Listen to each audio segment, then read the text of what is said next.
there. Another battleground that we see these teams frequent on is Dragon Giant. That will be picked up by Team Freedom.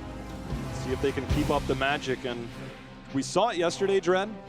It was a matter of Vala started to rise in priority so much that it ended up in one of the first ban slots.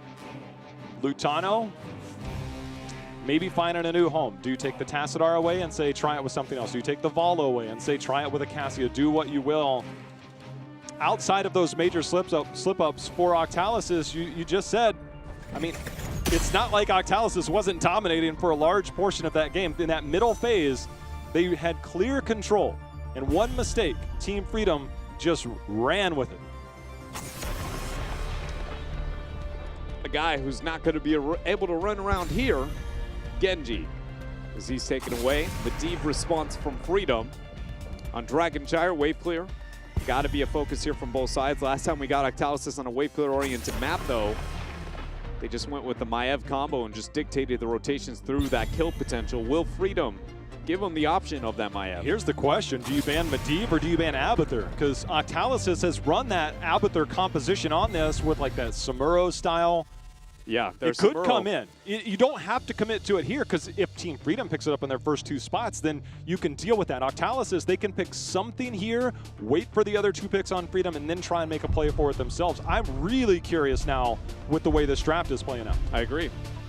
And with that in mind, you would expect the commitment possibly here from Octalysis. Wow, okay, we're in it. We are in there. I think they have to go in that direction. The question I have, J-How, is do you Samuro before the second ban phase? Because I'm not sure you get it after that point. With the Dehaka already banned out, picking up the Abathur, you need a dominant off lane, a very, very dominant one to get away with this. Because Sergeant Hammer, she just won the 4-man, so you need to make sure this top lane matters. And the Abathur pickup indicated that. There it is. It's before the second ban phase. I really like this play from Octalysis. Normally, I'd be like, deviation before the second ban phase, that seems too wild, but I don't think you get it here, and I think it is necessary. And the Chromie stops the bleeding of the pressure on the bottom half. Right now, Octalysis has got to be happy with what they've drafted. The tricky part about Chromie is, and help me out here, because Chromie does help do the damage to the Sergeant Hammer. We saw it in game number 1. But Chromie, if you're committing your Dragon's Breath to the Sergeant Hammer, what's clearing the wave? Yes. Or could you just primarily stack your Q against the Hammer and conceivably use your W with that Dragon's Breath on the wave, which is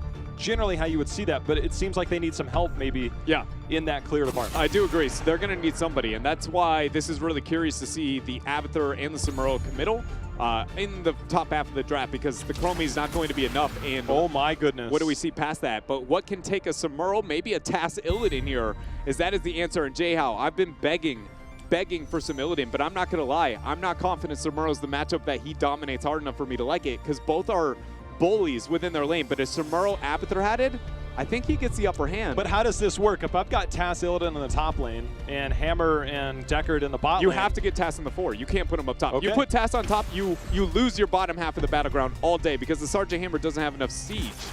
You need, especially with that Zeratul pickup, Sergeant Hammer will just be dead with the Chromie combo coming through. Look, so Tas has to be with the 4. That means that's a solo Illidan on top into a Samuro Abathur. People will say, you know what, you see the drafts in HGC, they say, thanks for my Hero League experience, because sometimes people are like, I've seen it in HGC, I'm going to play it. The next time you queue up in Quick Match, and this is your composition, you'd be like, huh, I've seen this work before, because normally you're like, oh man, I don't know how I feel about this. But this is happening. This is teams bringing out everything that they got. Blaze coming out in that tank role again. 1 for 1 in terms of success rate for Zugrug. This is mayhem. It is. For drafts. Like, just take every single thing that you know about what you expect, toss it somewhere else, and you get this. Because these teams have strategies, they've developed it. You've experienced it, you've seen it, you've heard the war of the words out there. It's time you throw everything that you can. How well it holds up, we're gonna find out.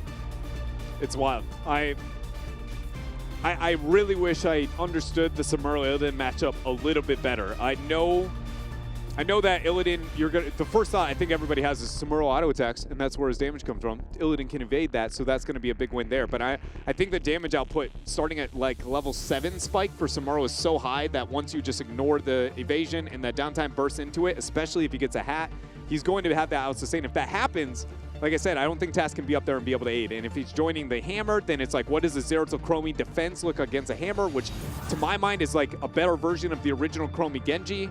Not as much mobility, but equal threat. Heroes in a world where thought I'd never see it in this, and I am genuinely excited to see how this plays out. I mean, Octalysis is shown to be one of the best teams in this second phase, and Team Freedom still holding their own in the top part of North America. They're going to see if they can continue to fight their way back in this best of 5, picking up that last victory. Find themselves here in game number 4 against Octalysis. Saw the Laws of Hope pick up there again, at level 1 out of JoJo. Understandable in this type of composition. Only 2 major primary crowd controls between Scroll of Sealing and Jet Propulsion. Jet Propulsion, not too intimidating. It's not like you can deny that splash damage outward otherwise. JL, actually, this is what I didn't think about, though. If Lutano went top, that's where the problem. If you sent Lutano top and then Illidan's threatening bottom, this matchup gets a lot better, I think, in favor of Freedom. That's a... I know, I'm getting a little bit wild, but I actually think you have to give the off-lane pressure against the Samuro in this type of situation. But would you threaten the Samuro making the rotation bottom to get camps and then maybe be overwhelmed there? Look, you said the Samuro into the Illidan, and I'm trying to think, man, how many times have I seen this? Like, how many times have I seen this play out? And I'm not sure, man. Somebody's got to just hit me with one of those memory bombs of, hey, the last time we saw Samuro Abathur versus an Illidan Tassadar, and I'm pretty sure somebody's going to be digging for a while. It may be unprecedented, honestly. If you set the parameters as strict as those 4, it might be. But even the Samuro versus Illidan, you take everything else off the board, Samuro versus Illidan, how many times do we see this? I mean, yeah, it's very, very rare. So this is what's different. We saw in game number 1, Volskaya, different battleground, different way to play the game. But we saw a white main versus a Deckard instead. This time, the Deckard with it, keeping that Hammer alive for now. But Chromie stacking up, already at 21 stacks. Every time you hit that consecutive stack, Dread, that's 3 stacks on that level 1. You can see the 2 versus 1 is becoming extremely problematic against Goku, but only in wave clear, not in kill potential quite yet. Again, it's going to be something I keep an avid eye on, because right now Freedom should win the bottom half of the battleground. It's all about how much do they hold their own in the top 2, especially now they're committing Tassadar. And because they commit Tassadar, are they getting as much on the lower section? Because now Chromie's got a couple of traps set up. She's got Giant Camp pressuring into her favor. It's bold. Camps picked up by both teams. Prismat holding on for now. Will use that Dragon's Breath primarily as wave clear. Goku going the critical stack talent to get his auto attack damage up, already at 18 stacks there. And so I know I talk about a lot of Illidan, a lot. And talk about some of the builds at level 1 with the immolation and the amount of pressure that gets. And that's what we've gotten in this game. But Jayhawk, I want to bring it back to the alternative opportunity there that we see at level 1, which is having the sweeping strikes through targets, increasing the auto attack damage. Against the Samuro, you proc those off of his clones. And I can't help but wonder, would that have been a situation where actually it would have maybe traded better than the immolation? We'll find out. I'm a huge fan of the immolation. It's just interesting to see that deviation as actually Goku getting caught out there in that skirmish, unable to get the escape as Nazmus body blocked him to death. Team Freedom seems to be the one with control here in the early game. That bottom lane already taking so much damage. Justine trying to walk forward. Prismat doing the best he can in that bottom lane, has been losing out. And Octalysis, you look for their power spikes on where this really comes online. And it's hard to gauge right now. Zuckerug taking a lot of damage. Prismat almost done. Stacks continuing that there for Priz. And the lane mismatch still going to be in favor of Freedom here with the Tass Illidan. I thought that Octalysis would gain more if the Tassadar went top. I thought they would lose the bottom half of the battleground, but it's clear that it is not. Lutano's still winning, while the Tass Illidan is still winning in its lane too. And now it's like, where does Octalysis get the moment of recovery? I would argue it's post 10, because their team fight capabilities and things like get pretty wild. The Chromie into the Hammer had the early success, but as you can see with the Deckard on the other side, just It's a whole new world for Chromie to drop those bombs. And it looks far different. Already completing the quest. I think that was at the 3.5-minute mark against the Sergeant Hammer. Even without that armor, I mean, that right there, and that's a clone. This is a fully stacked Chromie baseline quest versus that Sergeant Hammer. Goku taking the trade again into Nasmus. Line comes out that time, drastically hurting Nasmus. Good job from Justin over the wall to be able to drop that. Now Zeratul questioning if he makes the transition up. Chromie still struggling here on the defense of the bot lane. Well, Goku almost finished his level 1, and that will help with the damage output. In that similar situation, you get that bonus 20 auto attack damage, but you're constantly scaling until you finish that. So Samuro autos can hurt once that evasion is down. But can you find yourself long enough? This Tass Illidan on the top has been a major problem for Octalysis. It has been a problem, but if that mule gains a lot of value for Avatar on the bottom half, it may not be that problematic. If they can just constantly keep the trade of the damage of the bottom half of the battleground in favor of the mule, which they are doing currently, this laning mismatch doesn't matter unless Freedom gets more kills or more front walls. And I'm amazed to say that double shrine control in favor here of Octalysis while they get a kill on mid, and now they get themselves the first Dragonite of the game. J-Hal, that was pretty. Goku stalls it out last second there to make sure they get it, but it costs his life. Yeah, I think that he might have just mistimed that a little. Psystorm will help get the reveal. That's a 1-for-1 trade, but it does net the DK here. The one thing that Chromie has to consider is there is no cleanse with a Deckard Cain. Just the self-unstoppable for Lutano is enough. Do we get Temporal Loop or do we get the Slowing Sands? They'll be answered soon. I think it's a matter of if Bunker's picked. Bunker's picked. So that's got to be the Sands. Still no commitment yet. It's going to be Temporal Loop. DK getting some structure damage in, trying to even up this battleground a little because Team Freedom has managed to do severe amount of damage to that top and bottom lane, but you can see the middle and bot lanes for Team Freedom has taken some from Octalysis. Justin, minor threat, but that is a falling sword. Johanna here. The good thing, so Samuro at level 4 goes the armor when he breaks out of that, so he has 30 armor, allowing him to kind of move aggressively in towards the Sergeant Hammer. Zeratul has mobility to get back there, and if you couple that with Johanna, they could find their way into the back line and maybe get onto that Deckard, maybe get onto that Sergeant Hammer. It's a risky play, but if they get the proper execution, it's there. And J-Hal, I want to bring the battleground here for a moment to an interesting position. Remember how much pressure Freedom's been applying to bottom? That got muled up and healed to full. And then look at how much time Freedom spent on the bottom with Illidan not in the top lane. Can we take a minute to appreciate top lane? Just for half a second, because there is a huge mismatch happening there as that fort is going to go down, dusting Iron Skins. And what I'm trying to point out is Freedom's been dominating the lanes, but they're actually losing them now as they hit that trap on that hunt. BFG comes through. That was all baited there by Prismat. Temporal Loop used. Lutano falls low after the falling sword. They condemn back. They're going to take that skirmish and force out a bunker. Draded was in position, seeing if he could find anything. Now that spell armor is there from that camp, will be impossible to really try and do some of that damage. Chromie will drop bombs for now. Justin, see how much he comes out. But Draded comes in, takes care of that spell armor. Goku and Draded waiting in the wings. They're invisible. Goku comes in. Yoda, that is major damage from Goku on that Samuro. They are bringing the pain. Yeah, and he's going to be able to reinitiate in a second. There's the stay a while and listen along with the Void Prison, delaying for 5 seconds. Draded is going to go down there, but Goku trying to get the flank. Yoda may be the focus, but Lutano, in fact, is going to be it out too far here. Will be able to get the cheeky play. Teleports Bamboozle. Minions attack coming through. The Avatar heal. Yoda has a Psystorm in a second, but Goku can turn this if Yoda gets too aggressive. He has Dimensional Shift available. Stealth. Heal comes through. Let's see if we get the knockback from Lutano. That might be enough. Split There's yourself. the reveal. I believe he's got it. Now teleport down. He got it. Okay, where is he at now? Goku still chasing. Scroll ceiling. Gonna connect. No Q for a couple more, and that should be the end. Q now. Please, I believe. Please, I believe. Please, I believe. He gets that 30 armor every time. It's just not enough. But that, Brosidon, thanks for keeping up with that. Good luck back there the rest of the game. That's a tough one right there. Top lane pressured in favor of Octalysis and Jayhao. What I was trying to talk about earlier before all the fights and everything else is though Freedom's winning this for now, they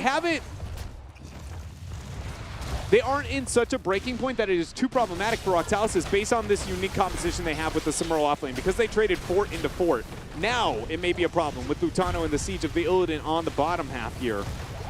But the fact that they got that top fort with the Abathur comp, eventually that can become a win condition with the Samuro, even though it's not for other teams.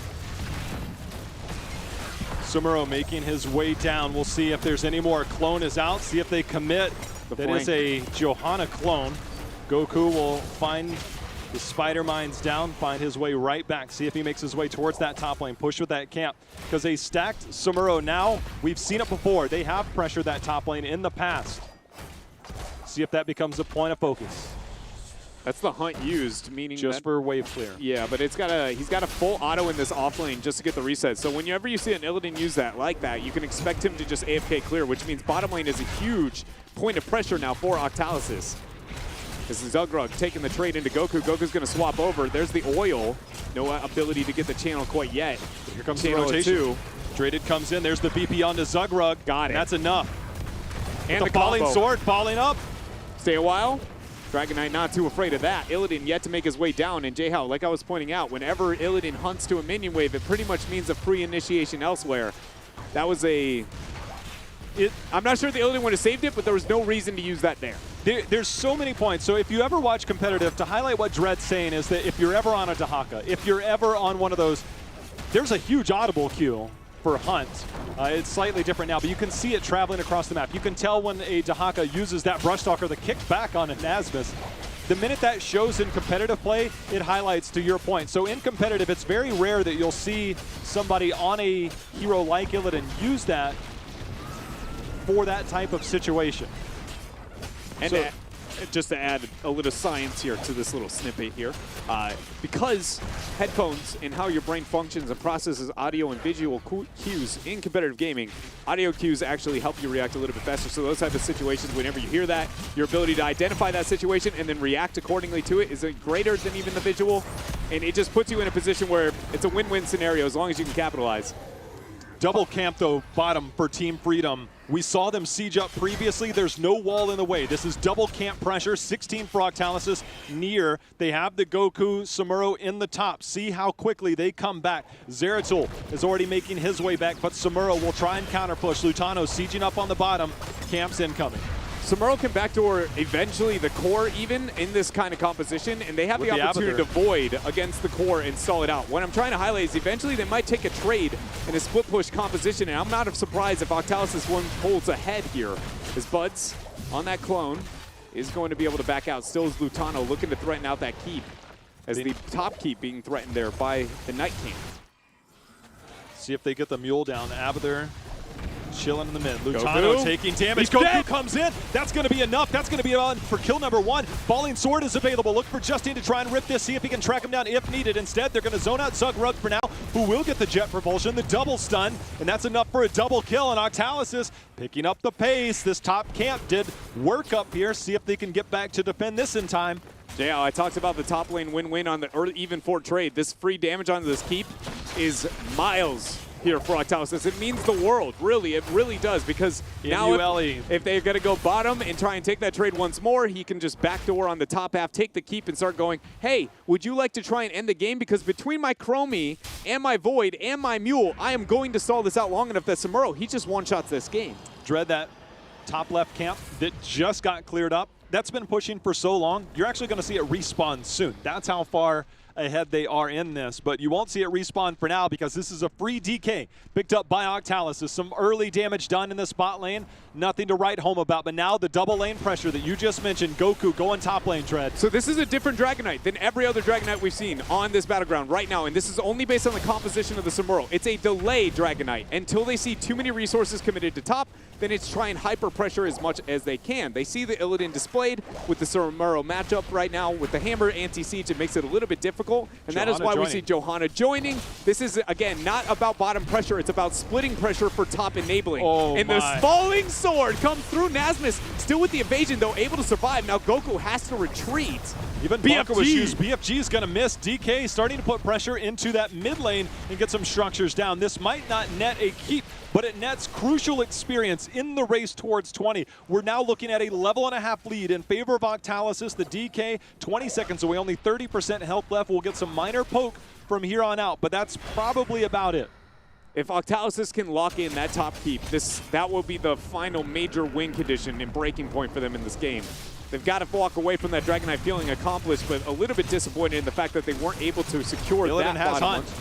Illidan has Hunt. See if he brings it. Goku stunned out. Goku's actually going to die here. Dreaded goes out. There's going to be the VP, but that traps Chromie as well. Dreaded being tracked down by the Psystorm will confirm the kill. And just like that, this is going from bad to worse. Justin and Abathur. That's game. This should be game. Illidan could just end. Illidan on core this late in the game, 40 seconds out. Justin realizes it, baits in, gets the falling sword. He'll go back. Now he's going to start the back channel. Bud's not having much opportunity without a clone. He gets the mule, gets the heals. But this is going to be difficult. 25 seconds out still to Goku, and Team Freedom look like they're pushing us to game number 5. We're doing it. I mean, this is a marked Illidan at level 16. He was just going to jump all over this. There's the stun with 3 members down. There is almost no way this can be defended here. And Team Freedom fighting back Octalysis. They just had the lead. Dread went for the camp steal, but the Illidan comes in. The plays by Zugrug to stay on that point is enough to send us to a game number 5. Illusion ends up going down here, but as you said, not gonna matter. Freedom does what I'm not sure if anybody here after the first couple of games expected here, to hold on enough to go to a game number 5, J-Hell, and I feel like bringing it back to some of the points that we talked about earlier. Out of the record from these two teams, Octalysis being victor 8 out of the 10 times that they have ended up playing, but in those 2, it was lost at game number 5. Never with dominance in favor of Freedom. And here once again, when all matters, BlizzCon hopes and dreams, Temple Storm awaiting, they bring it back. But think about the manner in which Octalysis has lost the last 2 games. 3-level lead on Infernal Shrines. Yeah. And then catastrophic after that. Just you die in the team fight, 1 kill after another. Next thing you know, you're going to game number 4. Here, they come out. They get a good team fight. They get the kills. They get the DK. They don't accomplish as much. They don't get the keeps down. They go in for a simple siege camp steal. Thought that they had time, but Tassadar provided vision. We saw Zugrug able. Sometimes you can see that body blocked off, but nobody got into position. Goku unable. He got stun locked, unable to get out of there. And then the Illidan Hunt comes in the backside, and that's all she wrote. And it was just like that. It seems like it's just the snap of a finger. All of a sudden, Team Freedom is right back into this game when it doesn't seem like that should be a possibility. Somehow, Team Freedom has sent us to a game number 5. Yeah, it's very well done. And I would like to bring it to, from my perspective at least, looking at Infernal Shrines, that fight on bottom, that was smart on the side of Octalysis. Yeah. But with over-desperation. If you noticed, Freedom identified quickly, this flank's going to hurt. Let's not move left or right, let's move down, because we know in this choke we have far highers with the bunker to get counterplay going into the opponents, and it was biting off a little bit too much there. That last game, though, was their composition was so different that they had to kind of play it that way, but I do think they let off the gas with that last Dragonite. I think the Lutano anti-siege is difficult to deal with, but they immediately should have identified if they're going to stall out that long, we go with a 4 Dragonite split bottom rather than the other way around and then delaying essentially 30 seconds for free. And so I feel like this is what I'm trying to say is a slow decline out from Octalysis. And so it's interesting to see if game number 5 or maybe this pressure based off that one initiation, it feels like by Freedom on Shrines on bottom was enough to be like, all right, we're good with this and we might be able to take this series. Is the reverse sweep real? Is the Crowan tweet real? Check your social media for that while we go to a quick commercial break. We'll be back with game number 5 here. Team Freedom versus Octalysis.